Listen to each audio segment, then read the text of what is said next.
Hello, and welcome to Smartkarma webinar. I'm Michael Tegos. Today, I'm pleased to welcome back to the webinar Analyst Hemindra Hazari, who will outline his views on recent corporate governance developments in Indian financial institutions. Hemindra will be separating the narrative from the reality on the ground. A few words about Hemindra. He is a research analyst registered with the Securities and Exchange Board of India with over 25 years of experience in the Indian capital markets, specializing in banking and economic research. He has worked with prominent foreign and domestic capital market firms such as UBS, Societe Generale, and HSBC, and is a regular guest on business media channels, respected for his non-consensus view on stocks on the market. A few more seconds to take care of some of our standard housekeeping. You can always send in questions for our speaker today using the Q&A button on your screen. And please do not reshare the webinar without express permission. A recording will be available afterwards, as always. Hemindra, thank you very much for being back on the webinar with us today. We look forward to hearing from you. So please feel free to start whenever you're ready. Thank you, Michael. And I welcome all the participants who have joined from Singapore, Hong Kong, and India on this topic, which is of great importance, but is also branded around like a prominent brand for all the corporates to get a better valuation and for a lot of corporate public relations. Now, if you go to the next slide, what is really corporate governance? As Investopedia defines it, it's the system of rules, practices, and processes by which a firm is directed and controlled. And it involves all the stakeholders. Now, what is important to realize here is that it is much higher than the minimum legal requirements that companies have to do as per the Companies Act in India, as well as various norms by the banking regulator. And therefore, it is these higher norms that all these companies, which we are going to discuss, they all profess to be maintaining extremely high standards of corporate governance, transparency, accountability. But actually, in reality, and what is actually happening on the ground is extremely important. Now, if we go to the next slide, Michael, please. Why is corporate governance in the financial sector so important as compared to the other sectors and the other companies in the industry? One is that they manage public funds. They are highly leveraged. They have, by their very definition and the kind of operations that they do, an asset liability mismatch. And banks in particular, they have unsecured deposits which are liquid and loans which are illiquid. And most importantly, also that banks are critical to the entire economy. Because if a big bank gets into trouble, it can set off a whole dominoes effect on the rest of the economy. Therefore, the standards of corporate governance conforming to the law in banks and financial institutions must be pristine. There can be no allowance for any shortfalls in corporate governance. Now, we go to our first example about RBL Bank. Now, RBL Bank is a relatively small bank, but it came into the limelight recently, and I'd like to highlight some of these aspects. Now, if you look at the RBL Bank's FY 2020 annual report, the then CEO, Vishwavir Ahuja, was a very long surviving CEO. He makes this very profound statement that RBL Bank is founded on strong governance standards and has robust controls. We have tightened our risk assessment criteria across the board, and we continue to reduce exposures through timely intervention and proactive management. So as he puts it out in his annual report, you would expect that the risk management systems, the governance systems are of very high quality. Now, if you go to the next slide, you will find that what was the timeline and why did it get highlighted? Now, Vishwavir Ahuja, the long-standing CEO, he abruptly goes on leave on the 26th December 2021, taking the market and all its stakeholders by complete surprise. On the same date, the banking regulator, the RBI, appoints a serving RBI executive as a director. Now, when the banking regulators, deputes its own executive to serve as a director on any regulated entity, it sends shivers down everybody's spine, because that's a very serious decision and action that the regulator has taken. Rajiv Ahuja, who was his very able and again long-standing lieutenant, who was the executive director, is appointed as an interim CEO. Now, on the con call, I think on one day after this decision was taken, everyone was asking whether Mr. Rajiv Ahuja, who has the post of interim CEO, would continue, and would it just be, a formal, just a normal process for him being appointed as the permanent CEO. And a lot of analysts concluded, therefore, based on that call, that it just be a matter of formality that Rajiv Ahuja would be confirmed as the bank's CEO. Now, the Mint newspaper on 15th February highlighted a high-risk $1.4 billion loan given to a company called Syntex BAPL in June 2019.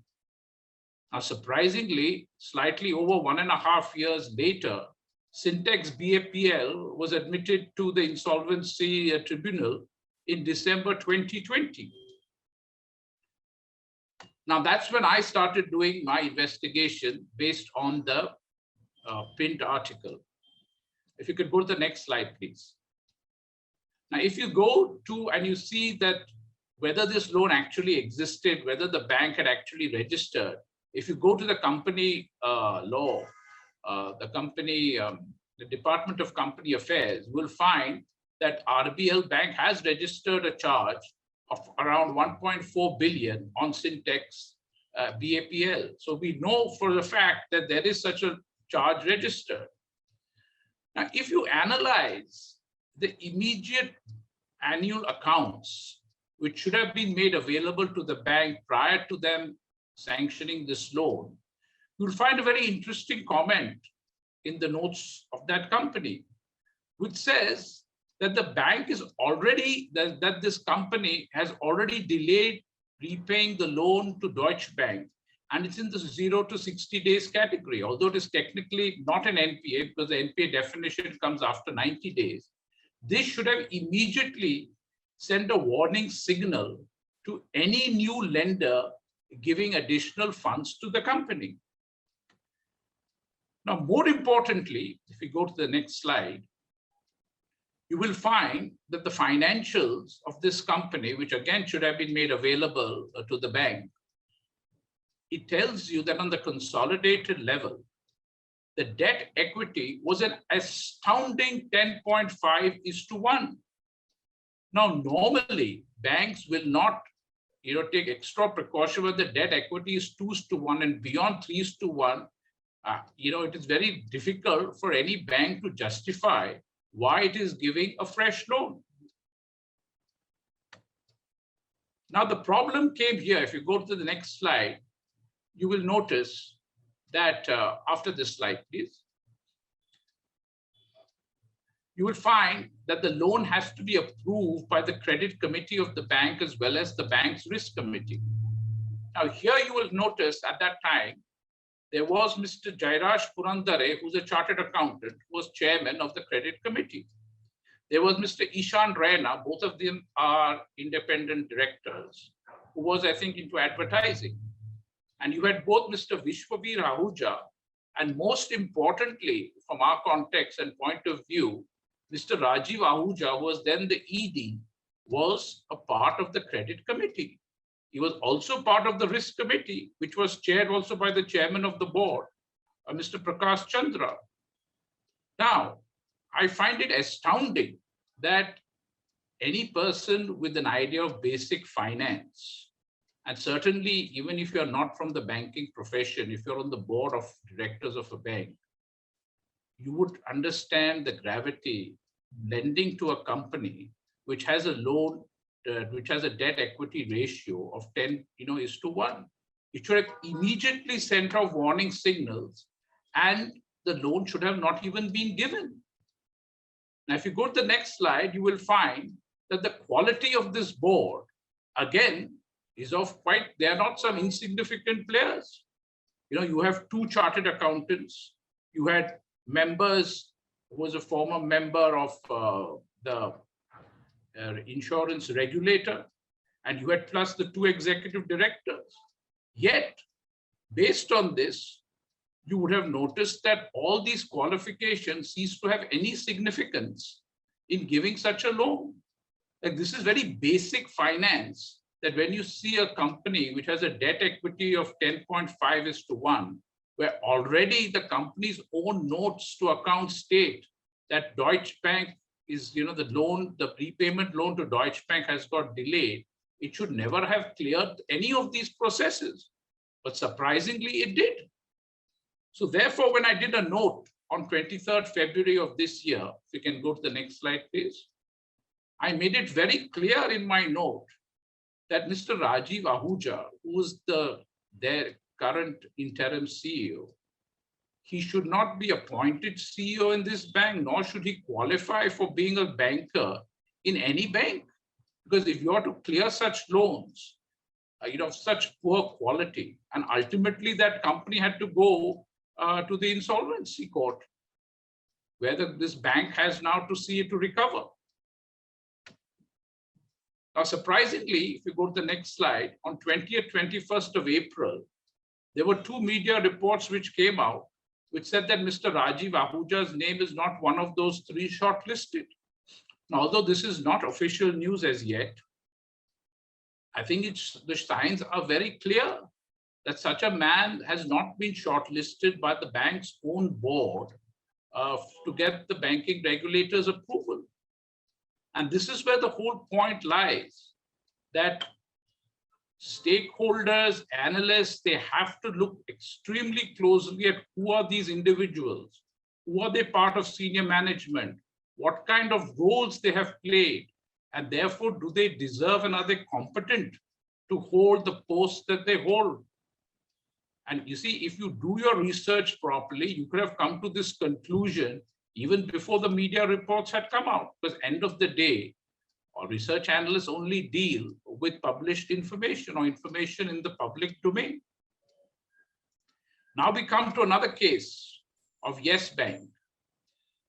Everybody knows that Yes Bank, which finally had a run and the bank was put under moratorium, the entire fiasco was put in the hands of its founder and CEO, Mr. Rana Kapoor. But what is less known is that what were all the other senior officials at that time in the bank doing? And now all these officials are under investigation by the Enforcement Directorate and by the Central Bureau of Investigation. Now, the Enforcement Directorate had charge-sheeted 6 of these individuals whose portraits are now right in front of you. Now, all of them were senior executives at that point in time. Now, if you go to the next slide, you will see how highly qualified these individuals were. They came from the most premier institutions that India has to offer. The then Chief Risk Officer of Yes Bank, Mr. Ashish Agarwal, was both IIM as well as IIT, which is a formidable combination. You had chartered accountants, which is an extremely difficult exam to clear.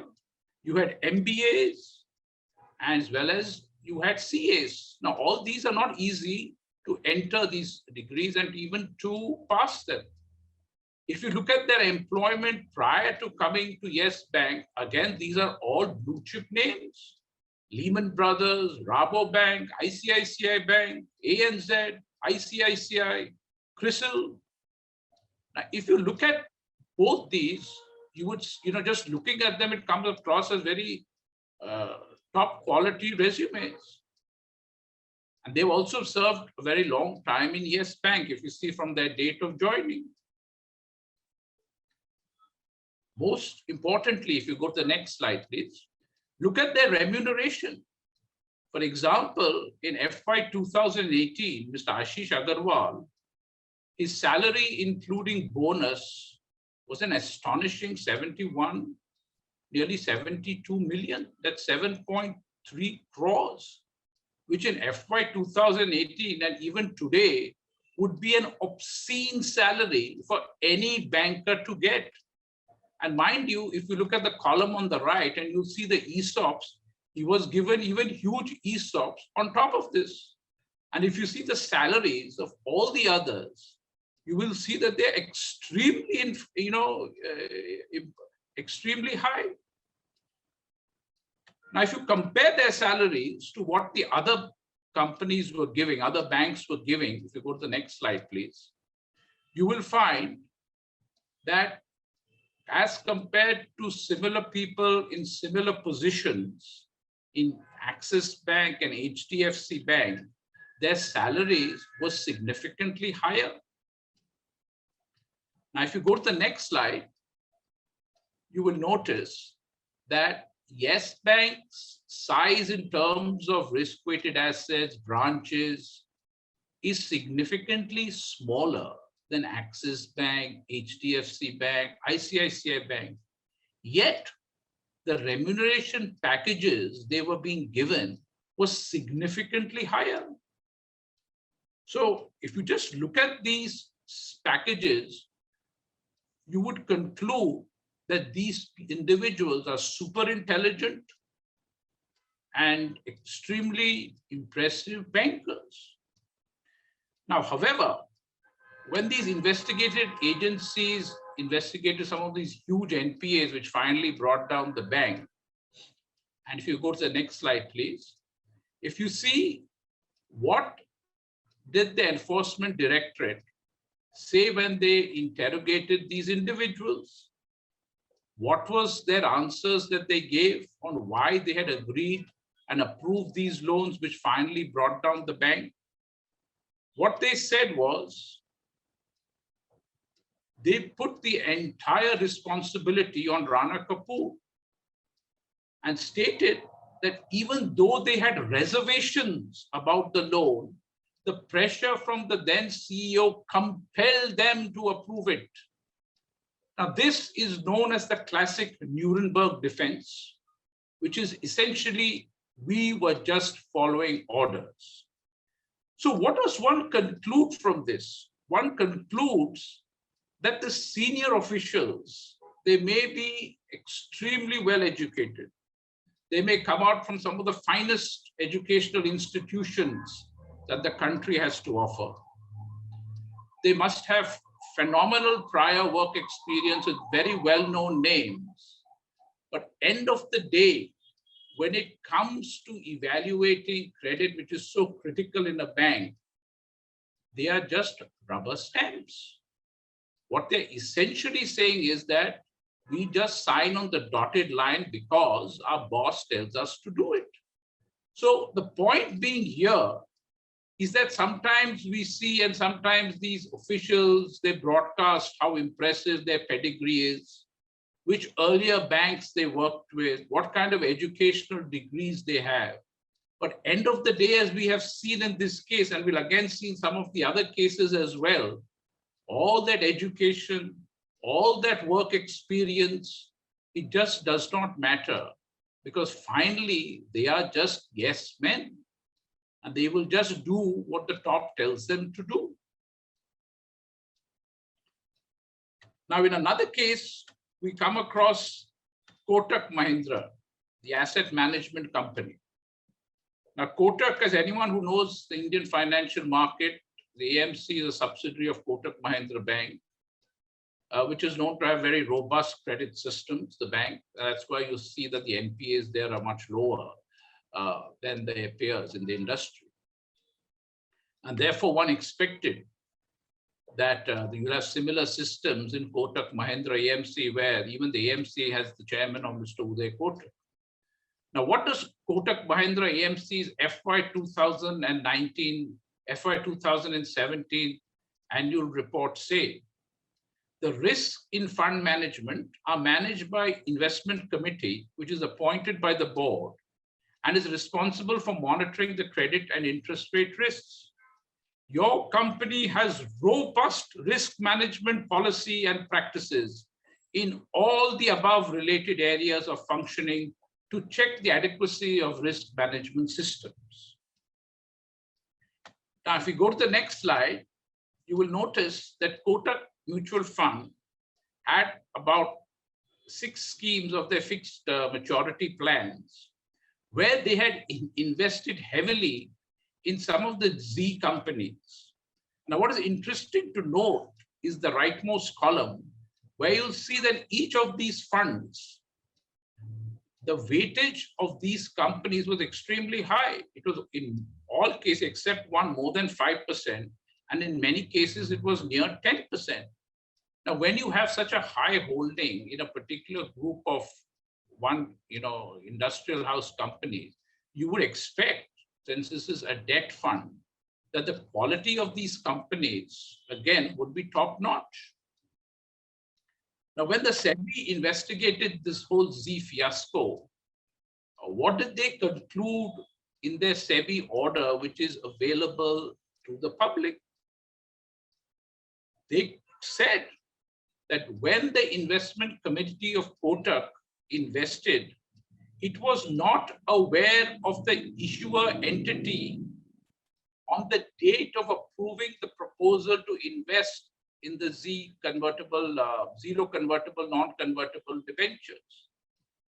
Now, again, here it is surprising that when an investment committee meets to approve of an investment in a company where they're going to be taking, subscribing to its debt, I mean, it is very basic that you will know the identity of the company, because once you know the identity of the company, you will know its financials, and therefore you will analyze it. But here, surprisingly, the entire investment policy of Kotak Mahindra, AMC, it seems permits that the investment committee approves of an investment even without knowing which company they are investing into. And just broadly, they give a direction that, okay, it is some group, and therefore we are comfortable with that group. Now, actually, if you look at the financials of these companies, on the next slide, please, you will observe that both these companies were loss-making at the time this investment in their zero convertible bonds was done.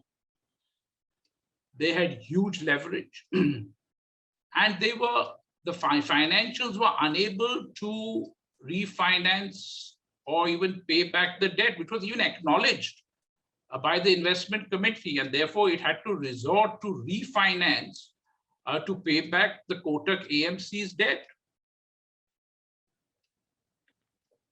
Now, again, these are all extremely poor ways to appraise credit. And it is no wonder then that all these companies went into trouble with these kind of finances. Now, it was extremely fortunate for the unit holders of Kotak AMC as well as the others that they were able to get back most of the investment. But for a time, the investments were frozen as the AMC did not allow the redemptions to happen. And therefore, it speaks extremely poorly on the quality of the senior executives and the oversight exercise now by not only the board of the AMC, but also the trustees of this, who should have actually reprimanded the executives. Now, if you go to the next slide, you will find that who are these executives on the debt investment committee in 2017? These are all very well-known names. They are regularly in the media. They're all regarded as great experts in their field. But when you see that they were on this committee, which approved these poor quality investments, you really wonder what exactly is going on and why is it that they invest in such paper. And if we know one such example, how many more of such examples there must be where nobody knows anything about? And it is extremely, one thing you will realize that a lot of these individuals, especially like Nilesh Shah or even Lakshmi Iyer, are regularly interviewed in the media. But in all those interviews, nobody in the media really asked them what exactly happened and how could they have approved such investments. Now we come to our next example, is the National Stock Exchange, which attained great notoriety in the way things were going on the board. Now, if you see what its FY 2017 annual report states, the company is committed to maintain the highest standards of corporate governance and adhere to the corporate governance requirements consistent with such standards. Now, because of all the publicity, we actually know the abysmal standards that the board of the NSE, which is such a prestigious organization, was doing. But I would just like to highlight how abysmal it really was. If you go to the next slide, you will come to know that normally, I mean, it is mandatory that when you attend a board meeting, you can only attend when a notice and an agenda is circulated to the directors. But lo behold, in the company's FY 2017 annual report, the secretarial auditors state at the board meeting held on 16 September 2016, at which neither notice nor agenda was circulated. 7 out of 8 directors, including 4 of the 5 public interest directors, were present. Now, this is such a highly irregular practice, which some corporate lawyers say is even illegal, that you cannot have a board meeting without a notice being given. And it's therefore even more surprising that even without a notice being circulated, how did these 8 directors come from such a board meeting? So obviously there is some other parallel level of communication by which this company seems to be running and being managed by, because nothing seems to be there part of any formal process. And even for an emergency board meeting, a shorter notice must be given.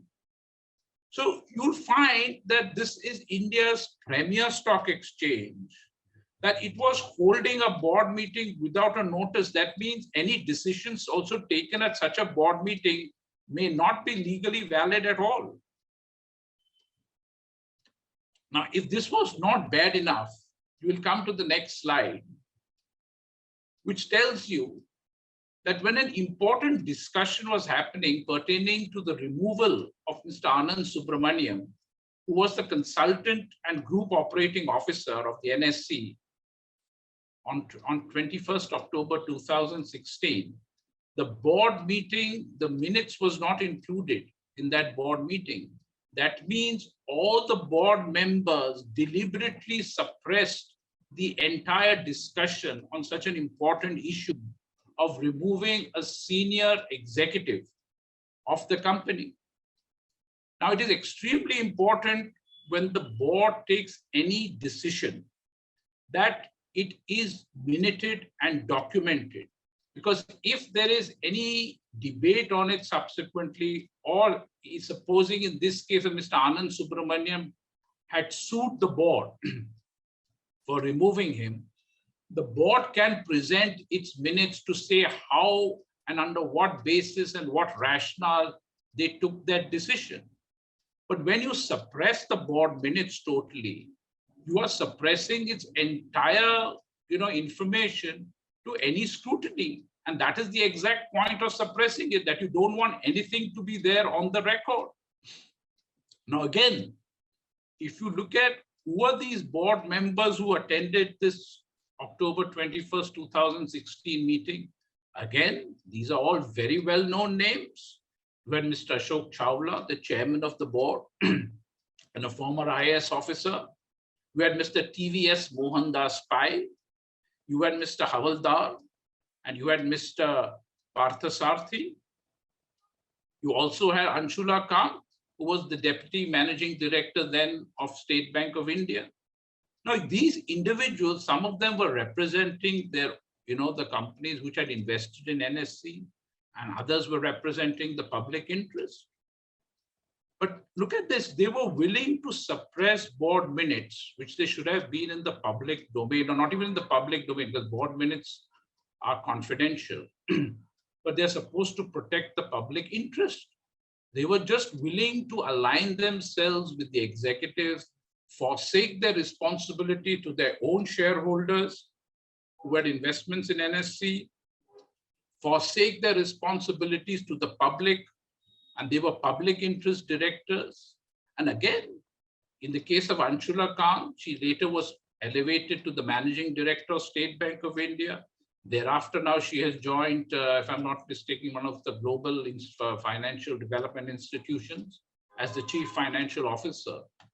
So the point is, again, all these prominent names that you have, actually, when you see them working, because all this would normally have not come into the public eye if it had not been for these investigative, the regulatory investigations, which then thereafter became public, that you get to see actually how things work in some of these supposedly well-run institutions.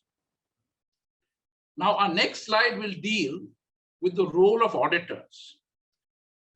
Now, these are the about 6 banks which I had been closely tracking.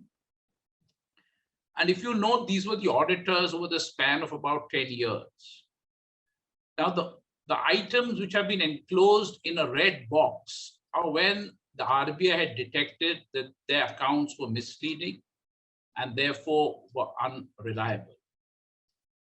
Now, when I did this study in FY16 and FY17, I noticed that the same directors, the same set of audit firms were just being shuffled around in the same bank after a period of time, or they were shuffled around with other banks as well. You will find in particular that SR Bartley Boy is there over the years in Axis, in HDFC, in IndusInd, ICICI. You know, it's there at some point in time in all these 6 banks.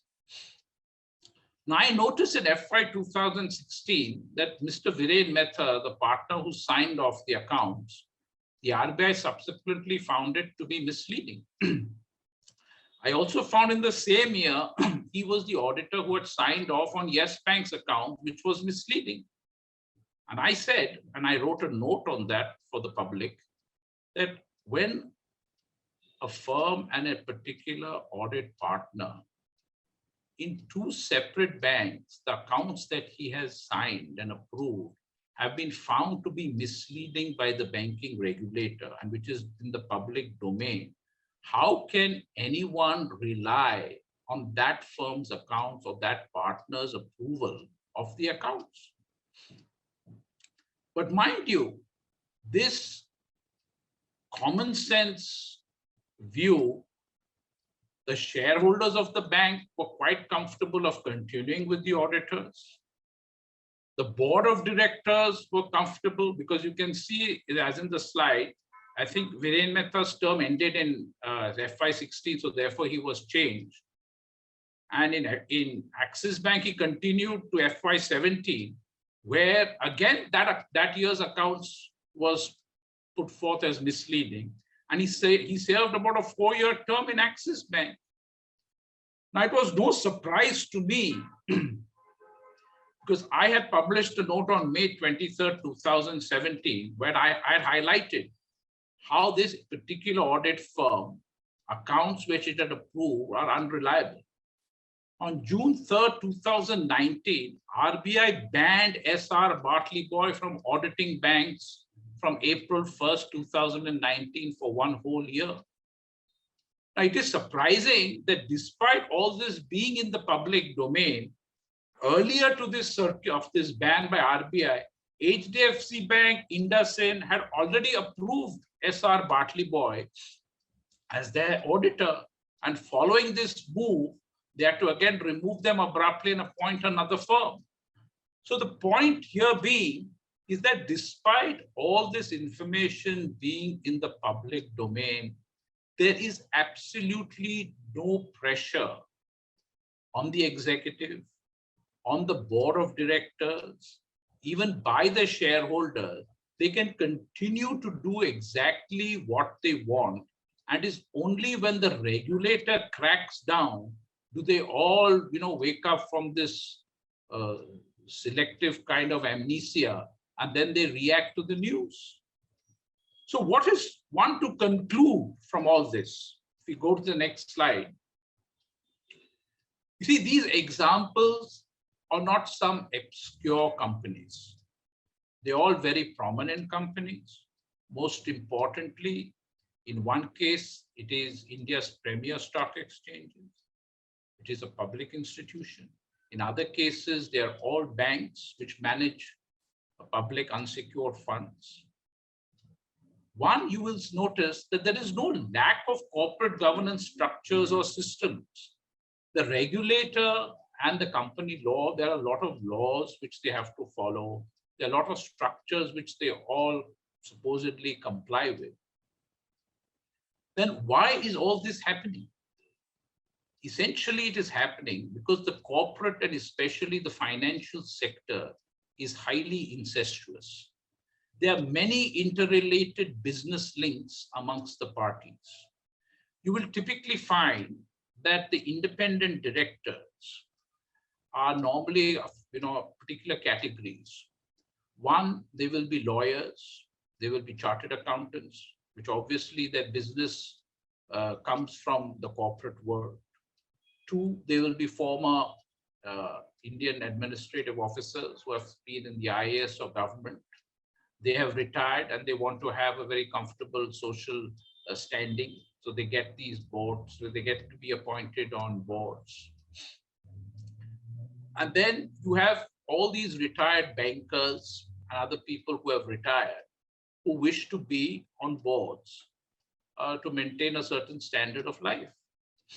So you will find that dissent within companies and the board of directors is rare. Just like we had the yes men at Yes Bank who were willing to sign on the dotted line, even though they had contrarian views, but refused to publicly note their dissent. Similarly, the board of directors of even independent directors, they refuse to put anything recorded on dissent. As we have seen, any controversial discussion is also very conveniently removed from the minutes.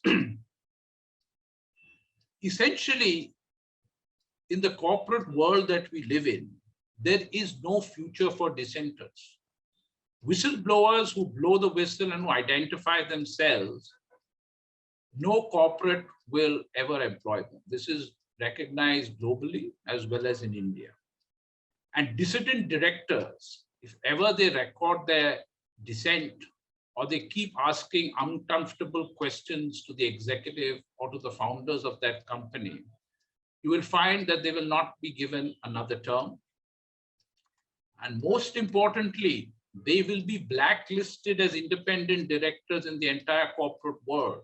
So whatever revenue they thought they could get as being independent directors will be lost. The business media in India is even more compromised than the mainstream media because their idea, especially of business TV, their idea of exclusive is to get an exclusive supposed interview with the CEO or the founder for some inane sound bites. So therefore, what is the solution? In my view, the solution for this is, because it is unlikely that independent directors whom the regulator has put tremendous faith in are unlikely to change their views and how they behave overnight. So it only requires, unfortunately, more intrusive regulation by the regulators and severe punishment for misgovernance, and punishment not only for executive directors and senior executives, but also for independent directors. When anything goes wrong, they always say in their defense is that we did not know. They did not know because they were not willing to ask any questions. So therefore, I now conclude my talk. I leave it to my viewers to judge whether these examples are exceptions to the rule, or are we all living in the matrix? Thank you. We can have question and answers now. Well said, Hemindra. Thank you very much for your presentation and for your insights. As Hemindra mentioned, if you have any questions that you would like to ask, now is the time. as we wait to see if there are any questions from the audience, Hemindra, one thing that really pops up in such discussions about governance issues in listed companies like this is, do these issues seem to affect their share price at all? Does it seem to be reflected in the share price, or do the markets kind of treat it as just another day at the office? And I wonder if that is also part of the problem. See, that's an interesting issue which has been debated in the academic literature, whether having superior corporate governance leads to better performance. Now, the literature cannot really conclude either way. But what we have noticed is that typically investors, they really want to see performance and a consistency in performance. And sadly, from my interaction with many institutional investors, I have come to the conclusion that sophisticated investors really do not care how the company delivers the results. They can be doing money laundering. They can be exploiting their staff. They can be exploiting their customers, the most famous case being Wells Fargo. But as long as the company is delivering on its profits, on its ROE, that's all they seem to be concerned with. Even when they know there's a lot of things going wrong, they will really not sell their investments until some major event comes out. Well, either the regulator steps in and says something, or the company on its own realizes that they can't keep fudging the accounts and they put out a statement. Then everybody says, oh yes, there's this problem, we should not hold the stock. So until everything, as long as you can keep reporting good numbers, the market will accept that, even if it knows that there are some issues inside. So everyone likes to talk about corporate governance, but actually everybody just wants to see financial performance. That is perhaps the most concerning thing of all, I suppose. We have a question from an attendee asking, regarding your comments on RBI's role in oversight of the banks, does the inspection not cover those governance points? You see, the inspection, we first don't know what the inspection actually contains because it's a confidential document. However, some of these, because of the transparency law in India, a couple of these inspection reports came into the public domain. And of course, these were from earlier years. And in many cases, I think in the case of Yes Bank, they just missed out on what was going on, although the entire market at that time knew there's something seriously wrong with Yes Bank. But somehow the RBI inspectors could not detect it, which I think speaks poorly for the RBI inspection during those years. I think since then, I understand that RBI inspection has greatly improved because of this huge NPA problem that India has had. So I think now the inspections are tighter.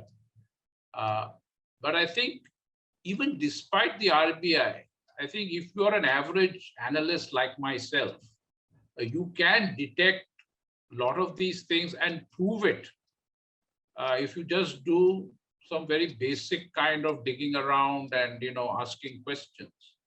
And that sadly is the problem today, that we depend supposedly always on the regulator, when people with average intelligence, average analytical skills can actually detect all this from information in the public domain prior to it actually happening. Understood. Thank you very much for that. I suppose that partly answers an attendee's next question, which is, given potentially illegal acts, like, for example, the NSE board and quite a large civil regulatory service in India, how come prosecutions have not taken place? asks the attendee. Unfortunately, the criminal prosecution of both track records of both the Enforcement Directorate and the Central Bureau of Investigation is extremely poor.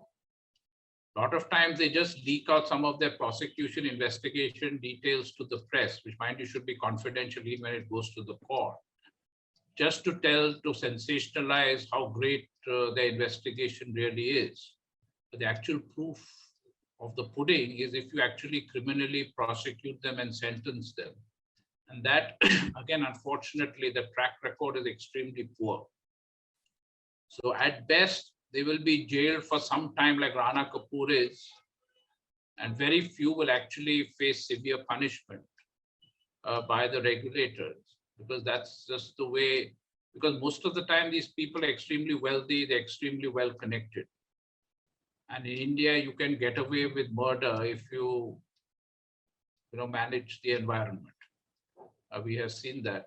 So you don't get that punishment. But what is annoying and extremely disturbing to me is that even when it has been proven that these individuals have been doing a lot of acts which are extremely imprudent, which may be illegal, but just because they have not been prosecuted by any agency, other companies will still hire these individuals in very senior posts. This is what I find extremely disturbing, that there is no social stigma attached to any of their wrongdoings.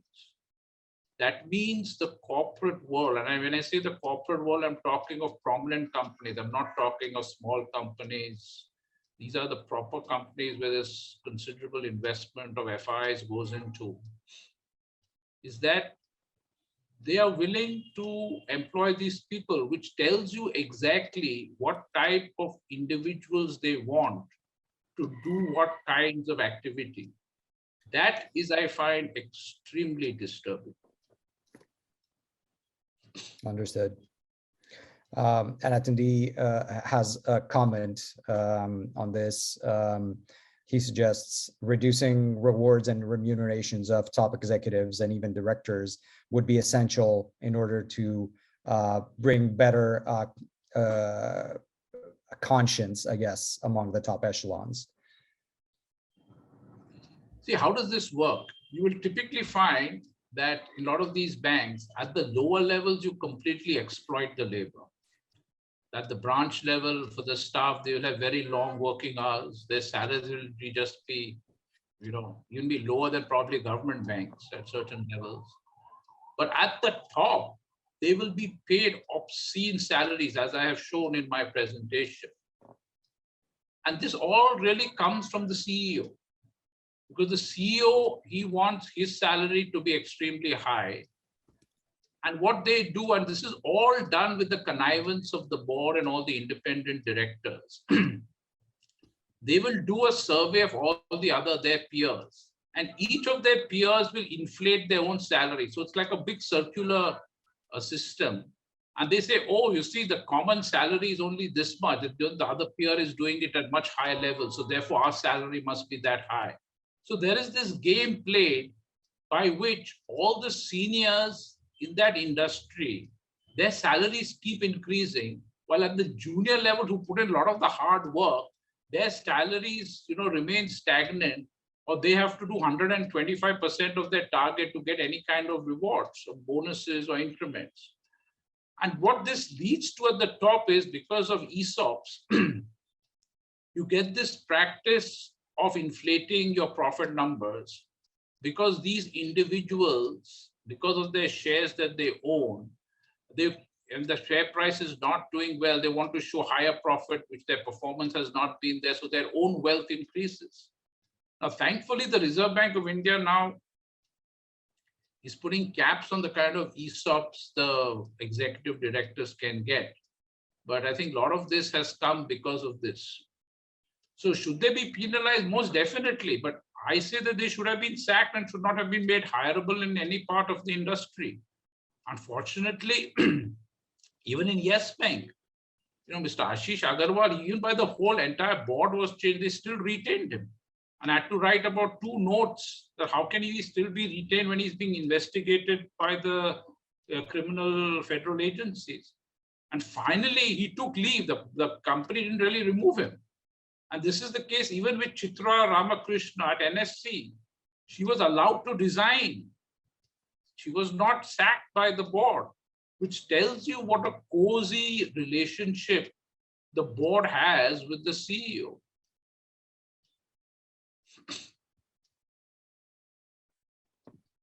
Understood. Thank you very much. And thank you very much, everyone, for attending and for sharing your questions. Hemindra will be is available for bespoke research requests. So if you wish to engage him directly, please contact your Smartkarma account manager and they will help you out in this regard. I also encourage you to seek out Hemindra's insights on the Smartkarma platform and follow his profile, as he writes extensively about these issues that we talked about here today. And for any other questions or comments that you might have, you can reach us at research@smartkarma.com. Hemindra, thank you very much once again for being with us today and being so generous with your time. Thank you. Goodbye, everyone.